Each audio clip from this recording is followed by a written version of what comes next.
The Peter Pan alphabet.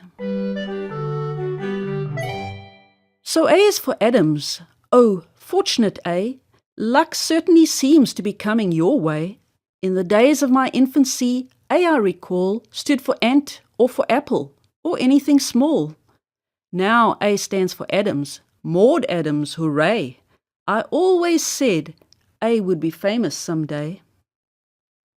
B's for the boys, all as busy as bees. They are building a little house under the trees, with funny red walls and mossy green roof, where Wendy may live from danger aloof.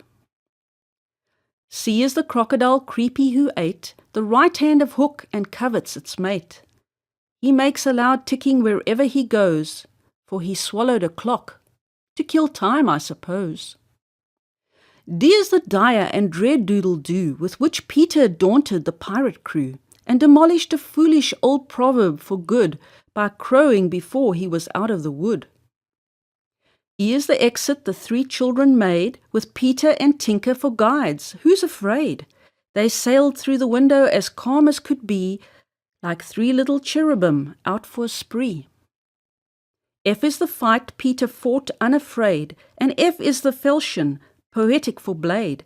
F is the fine feeling all fearless boys feel when they give a fierce pirate a taste of cold steel. G is old glory that Peter upreared when Hook in the crocodile's smile disappeared, and the decks were still wet with the terrible stains of invisible gore from pirates' veins. I'm sorry for H, though I don't call Hook mean, for wanting to blow up his own magazine. I've known a good author blow up in a huff a magazine just for not printing his stuff. Peter Pan was too coy for the Indian miss. She sighed for his scalp. All she got was a kiss. J is for John. No, he hasn't a pain. He is red-handed Jack of the pirate main. K stands for a kiss? Oh, stern-featured K, who would have suspected you'd leanings that way? Peter called his a thimble. I think it sounds tame to call kisses thimbles. But what's in a name?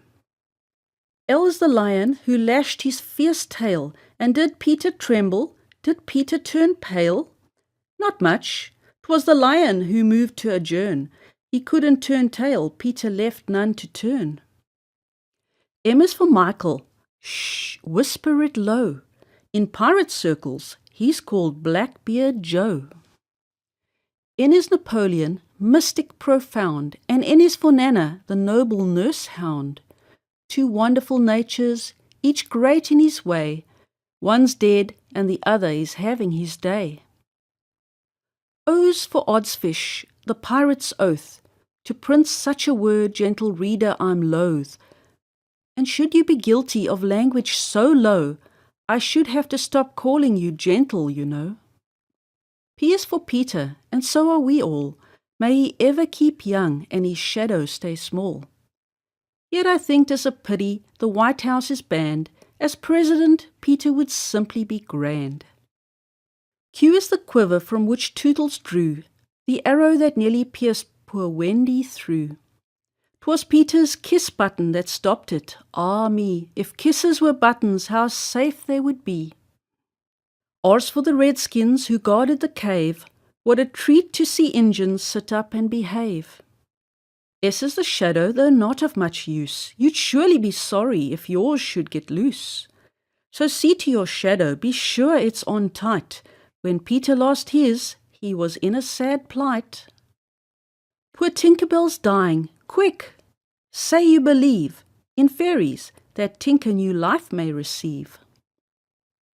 Use the underground home mid the roots of the trees, where we're not slaying pirates, the boys take the ease.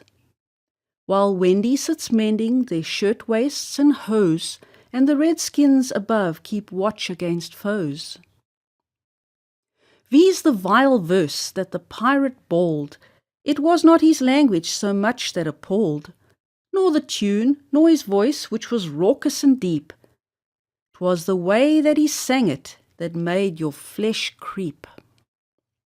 W's wolves, 'tis said they will fly. if you look through your legs at them straight in the eye. That's how the boys did it. But if I were you, I'd experiment first on a wolf in the zoo. X is the X-ray, by whose light alone this last fleeting picture of Hook may be shown. Y is for youth, to which Peter clung, but where's the land where he learned to stay young? Ask Peter, he'll tell you, geography scorning, second turn to the right and keep straight on till morning. Z is the zebra the boys didn't meet, but without which no alphabet's really complete.